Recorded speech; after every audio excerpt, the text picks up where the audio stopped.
Welcome to Outside of the Classroom. It's your boy Pham, speaker, writer, and entrepreneur.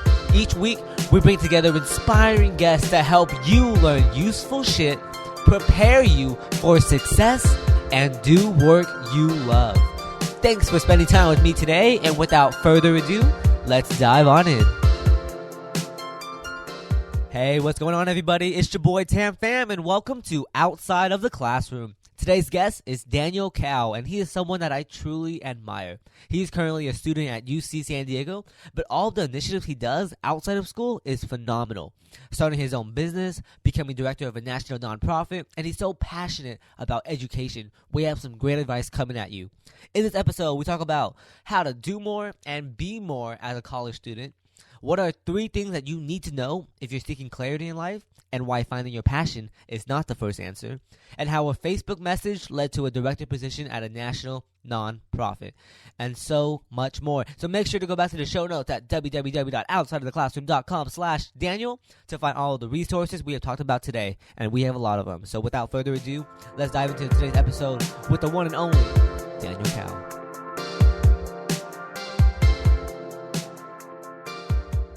Thank you, Tam. Thank you for having me. Yeah, just a quick question. What did you have for breakfast this morning? Oh man, we were scheduled to record this at 9:30. I woke up at 9 a.m. and I eat basically what I eat every single morning, which is I scramble 3 eggs. Oh, nice. Good source of protein and among other stuff in natural whole foods. So. Very cool. Well, I'm excited to talk to you today because I deeply admire all the work that you do. You're so passionate about entrepreneurship, education, and helping people. And I can go on, but I would love for you to take a moment to just introduce yourself to the listeners. Yeah. Hello. My name's Daniel. I am currently a student at UC San Diego studying computer science. I'm in my 3rd year. I grew up in the Bay Area, so San Jose, Silicon Valley area. Very familiar with tech. My dad worked in tech, and so growing up, whenever I had kind of questions about anything from the industry or to the tech as a whole, how does this thing work? What does this thing do? He would answer my questions and help walk me through a lot of that stuff.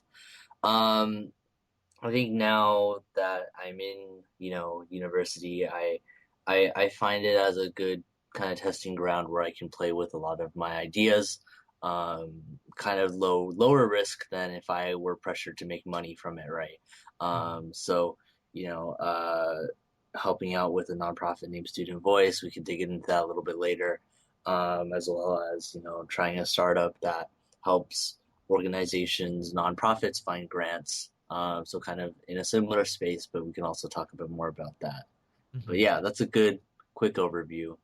It's a quick overview, Yes. But I want to touch upon to the listeners that you're not the typical college student, I believe. You're so active, you're following bloggers, blogging yourself, taking on leadership roles like Student Voice and your own startup, reading books, going to events. Why do you do so much outside of college, and how has that helped you throughout your whole life as a student? Right. So I think one of the things that I realized coming into college was this quote by Seth Godin. And he said, many times in our lives, we're led to believe that if we do as we're told, the outcome won't be our fault. Just think about that for a second, because that quote really, when I heard it my freshman year, I was like, wow, because that's basically what the education system is, or is it like to most people. Is right? it like when you graduate college, people expect to have a job, and if that doesn't come out, then they blame the system? Exactly, right. So it's we're told that if we go to college, if we go through the hoops, get a degree, then we should get a job because that's what we were promised, right? Mm-hmm. And when we don't get it, then it's not our fault. It's the system's fault, right?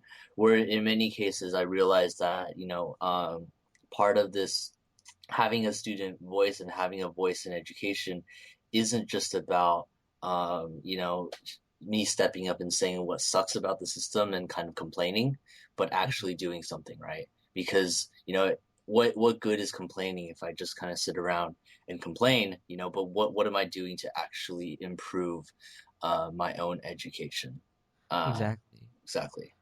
Yeah, so for the students who are still in college and who understand that okay, I might not get a job after college, what can they do now starting their freshman, sophomore, junior year in to get to that next step essentially? Right. What I would recommend is something that Reid Hoffman, I was actually just listening to him talk about this last night.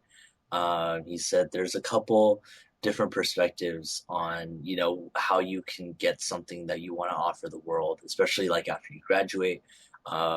So there's a couple different areas, right? The first area is, what am I good at? What are my assets, right? So what am I good at, and what can I do? And then the second Mhm. one is what am I passionate about, right? So what do I care about?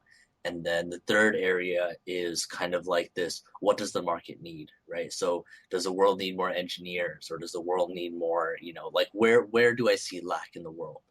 Um, and Mhm. so kind of the intersection of those three areas um, is kind of the sweet spot of what you want to do. So that's kind of the question that I've been asking, right? What the difference between what am I good at, what am I passionate about, and what does the world need? That's kind of a hard sweet spot to find It because is. It is. It mhm. is. For the students who I know you talk a lot about intrinsic motive. Is that am I saying it right? Intrinsic. Intrinsic. Intrinsic Yes. motivation, and how that plays a part on your daily life. So if someone is struggling to find that drive or find that passion to serve whatever the world needs, what do you have any suggestions on how to go about that? How to go about that, right? Um, I think in the 21st century, especially in kind of like Silicon Valley Western culture, we're led to believe that finding your passion is like the first thing that we need to do, right? And over the years, I used to believe that, and over the years, I think Mhm. I've come to realize that that's not necessarily how it is. Sure, absolutely, I love being driven by passion is like the best thing, right?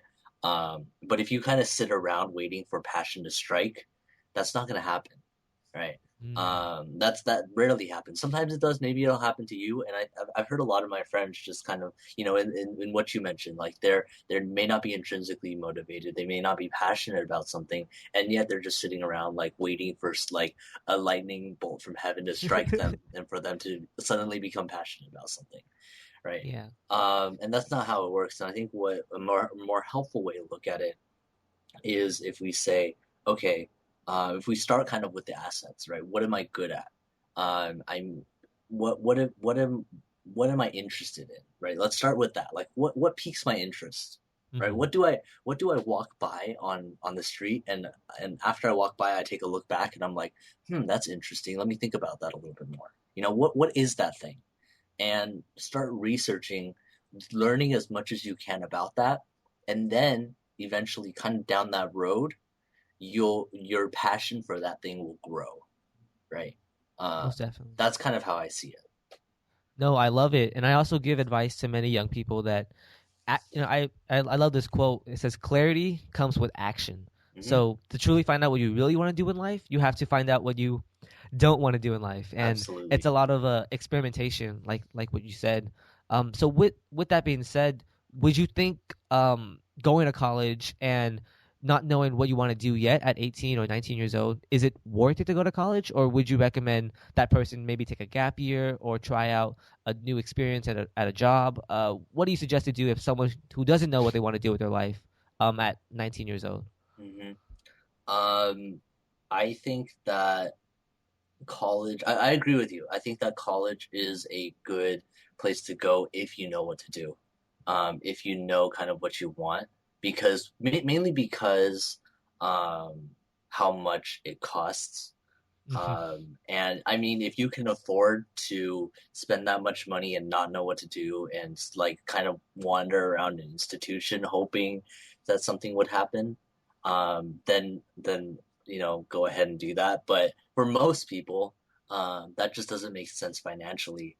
And so, I think there's a lot of things that you can do on the cheap to test out, and find kind of what you want to spend 4 years in higher education pursuing, if you want to go that way at all.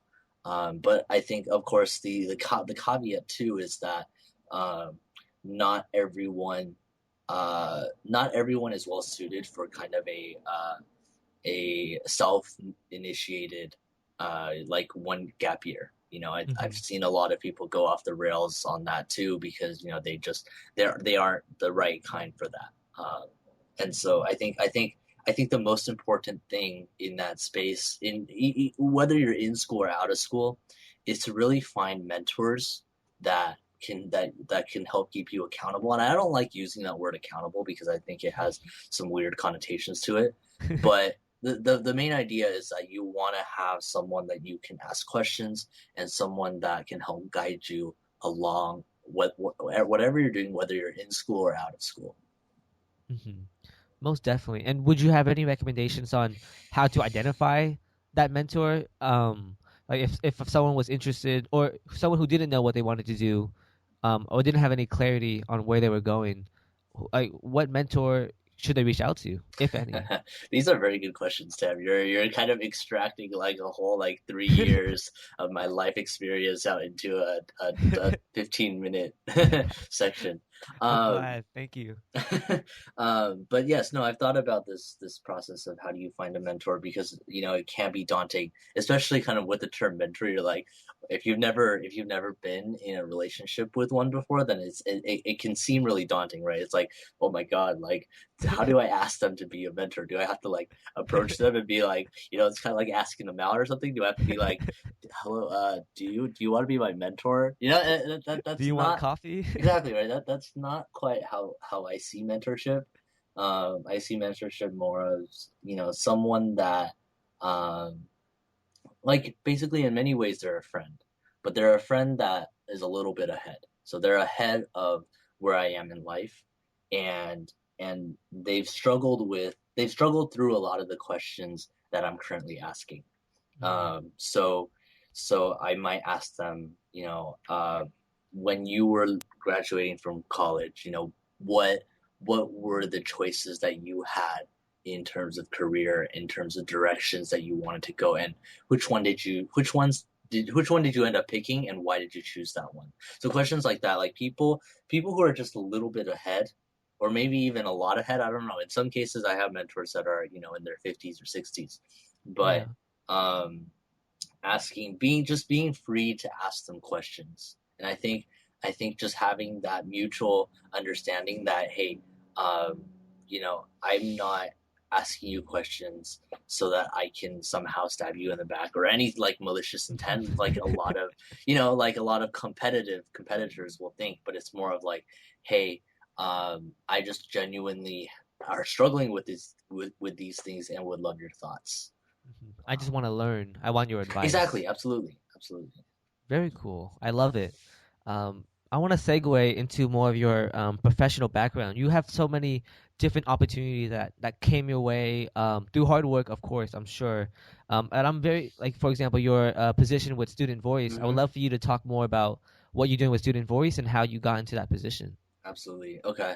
So those are two different questions, and both of them could take a while, but I'll try to give the abbreviated version. So, Sure. Student Voice is a national level nonprofit that runs initiatives and helps students have a bigger voice in their education, right? So the fundamental idea is that, um, you know, in education, the biggest stakeholders, the students, are not present in most of the conversations surrounding what happens in our schools, right? Mhm. And so that being said, Student Voice does things, to help engage students into the conversation, such as um, hosting weekly Twitter chats, where people can join in, and people such as the Secretary of Education, Arnie Duncan, has joined in before, Nice. and things like that. And we're in the coming year, we're running some really cool new initiatives to try to scale this out to even more students. Um, so that's Student Voice and kind of how I got involved with them. My junior and senior year of high school, Um, when I was, this is kind of interesting because I'm sure you're aware, growing up in the very kind of Bay Area Asian culture, Hmm. the when by the time you reach junior and senior year, the question isn't are you going to go to college? The question is which college are you going to, right? And that didn't make sense to me. I was like, wait, hold on. Let me take a step back. Why are we asking this question before we ask this question? Right? So I'm like, no. While you guys ask which college you're gonna go to, let me step back and ask, why do I even want to go to college first? Very good question. And so, I don't know if this was the best timing for things because, during the application season, questioning the value of college, I would recommend trying to not make those two happen simultaneously, but somehow they inevitably do. Um, but I was asking a lot of those questions, and I stumbled across an article written by Zach, the executive director and founder of Student Voice, on the Huffington Post or something like that. And I remember just reading the article and being so captivated by it and like very engaged. I was like, I love what this guy's saying. Let me reach out to him. And so, as what any 21st century millennial would do, I sent a stranger a message on Facebook, and we had a Skype call after that, and I totally just got into it, and then just kind of built the relationship with Zach, and have been involved in Student Voice ever since. That is so awesome. And it's crazy because you found something you loved or you really admired, and you not only just reached out to him, but you said, okay, I'm going to do something I normally don't do. I'm going to reach out to the founder and ask if I can be involved or if I could just know more about it or just thank Zach. So that's something that most young people are afraid to do, just reaching out Right, and just asking. right. That's very, very cool. So, with all of these different opportunities, is there any other ways where more students or more young people can get more involved in different internships or apprenticeships or mentorship opportunities? What are some ways that we can help open doors for ourselves? Sure. So I think, what I'm going to comment on there is that we are so tunnel vision into seeing that college and a formal 4-year institution is the only option out there, Hmm. right? When by all means it is far from it, right? There are different programs. Peter Thiel has his famous Thiel Fellowship. Um, and like things like that. I have different thoughts on the Teal Fellowship that maybe are for another conversation. But like there's Teal Fellowship that they accept 20 students every year, 20 high school like yeah 20 they take 20 like student age people, Students, yeah. and they give them $100,000 not to go to school. And then there's also programs like Institute. Um, Hmm. that is a kind of like an apprenticeship system where they match you up with someone in the trade and you actually learn directly from them.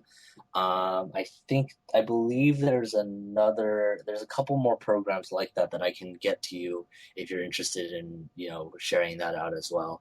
Yeah, sure. I'll put it Um, in the show notes. yeah, okay. So there's different things like that if they're still looking for some kind of program, but they don't necessarily anyway, they're looking for some kind of program and they don't want to just do it on their own. Mhm. I would recommend it into looking into programs like that. Yeah, I know of a couple off the top of my head as well. I was also considering Draper University. Oh, Are you Draper, familiar? right? Mm-hmm. Yeah, Draper. There's like tons of developer boot camps that if you want to get into the Developer, tech world. yeah. Are you familiar with those? Oh, yeah, absolutely. Oh, definitely. But there's so many different opportunities out there Exactly. outside of college. Not saying that college is bad or worth it or whatever. I'm just saying there's more than one option. Right. Like you said, it's not the only path. Uh, Speaking on that, what are some people that you currently look up to? Some role models, some inspirations. Role models, inspirations. Well, the first person that comes to mind would be Mr. Tim Ferriss. Tim Ferriss. He's definitely been one of the most. I don't know. I appreciate him for his breadth of understanding. Hmm. Not Wait, just. for those who don't know who Tim Ferriss is, can you Oh, give a quick absolutely. Yeah. Tim Ferriss is a author. He likes to categorize himself as a human guinea pig, where he tries a lot of things that are kind of risky and crazy for you, and then he kind of says, "If I can do it, so can you." So instead of your average disclaimer of "Don't try this at home," he's more of like if I can do this, you can too. If I survive, you Exactly. will survive. Right. And so he does a lot of crazy things like learning languages in like a week. He has this ability of just learning anything like extremely fast. And then he's also a Silicon Valley angel investor, so he kind of does that too. And then just kind of does this really really cool podcast that everyone should check out too. The Tim Ferriss Show. Yeah, Yes, absolutely. very cool. Anyone Um, else that came to mind? let's see who else comes to mind. James Altucher. Oh yes, Absolutely, he's a great guy. Yeah. author, entrepreneur, Exactly. I mean, investor. you're doing some work with him, right? I am doing some work with him, Yeah, like but look at that's you. We need to have a different conversation about that. That is really cool.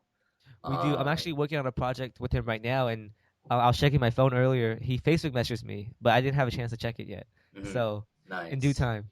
Of course, of course. I'm Awesome. glad. I'm glad you put me above.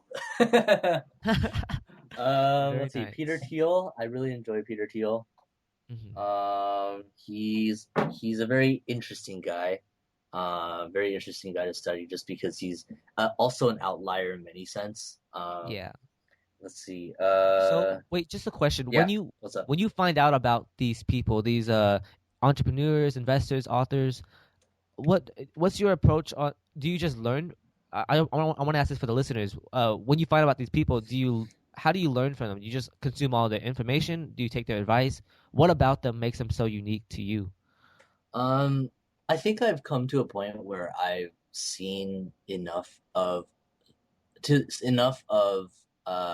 what people think to the point where I can kind of contrast them against each other, compare and contrast, right? And I find that very helpful because mainly the first thing I look for whenever I hear someone new is, what is their perspective?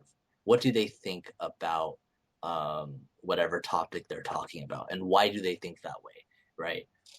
And so that might mean I'll usually go and see if they have any YouTube interviews or not like interviews on YouTube, um, or if they have a book or if they have a blog, and I'll just kind of like read through those things. And Yeah. then, um, when I decide whether content is actually helpful, I kind of like pit that against, different people that I've already studied, right? So if Peter Thiel says that competition is bad, who else do I know that said that beforehand? And why did they think that way? And why is Peter claiming this, right? So I don't initially just take anyone's word for gospel, and I think a lot of that is testing. So even testing in my own life, right? If someone says something about, you want to raise as much money as possible as an entrepreneur for your company, you want to raise the most money you possibly can, and then someone else says, no, you want to bootstrap, you want to raise as little money as possible. Like, Mhm. who's right? Right. So those are the things that you kind of have to test on your own because a lot of the experts will have conflicting opinions as well. Exactly. If there was one key takeaway for the listeners out of this whole podcast, I would just think how much, Daniel, you question everything and how much you take initiative. Hmm. It's something I really admire about you. I want to move into my final two questions. All right. What book would you recommend all young people to read? Oh man, all young people. So if you had a room full of college students, high school students, anything about careers or learning or Is it like a very diverse crowd? diverse crowd, yeah. Diverse Maybe one of crowd. your personal favorite books. Oh man. You can recommend two. I would say one of them, um, 4 Hour Work Week. I would probably recommend because that allows people to kind of think about, um, their work even in school. Because I read it while I was in high school, right? So their things in school and like how they kind of perform there. It can be applied. It's not directly applicable, but it also helps you think about your work in the future. And then I'm gonna throw at you a kind of curveball book Sure. um, that I've been reading through lately, um, and I think would be good for high school students is a book by Marcus Aurelius called Meditations, and it kind of just helps you think about different life questions um, and things. Actually, you know what? A couple more books just popped into my head, if you Sure. don't mind. Go for it. Um, I'll put it all in the show notes, yes, everyone. absolutely. So, How to Win Friends and Influence People. I love that book. That book should be Yes. required. Now that I think about it, yes, I did not know why I did not think about that book, but that book should be required reading in order to graduate high school. How to Win Friends and Influence People, and then the other. Not just high school, but just in Oh, life. absolutely. You shouldn't be a American citizen until you read that book. If only everyone read that book, the world would be a much better place. And then so that book. Very nice. Thanks for sharing. And my last question, do you have any parting piece of guidance for the listeners today after all this interview about learning, about education, about taking initiative? What is one key takeaway that we can all take away? Um, I would say read as much as you can. Read. I would say that in my just kind of research and just learning from like kind of observing the most successful people, um, that one commonality that they all have is that they read a lot. Uh, Yeah. and if you really sit down to think about it, what is a book?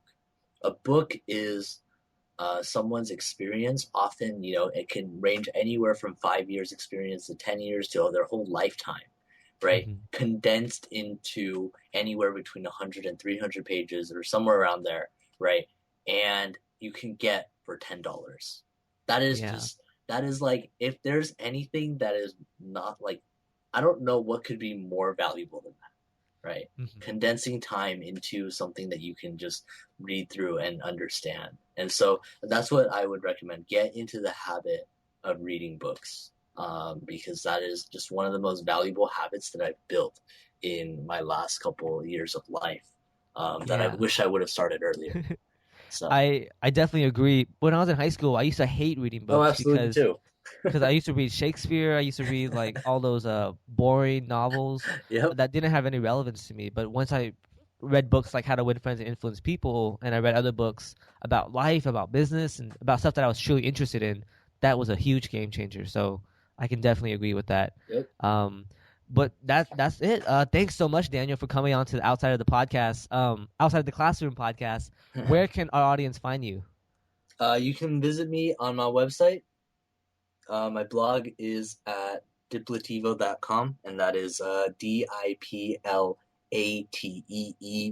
DIPLATEEVO.com. Awesome. Well, listeners, everyone, we can all find all the resources and the website on the show notes. And Daniel, thank you again so much. Thank you. This has been fun. This is fun. I'll talk to you later. See ya.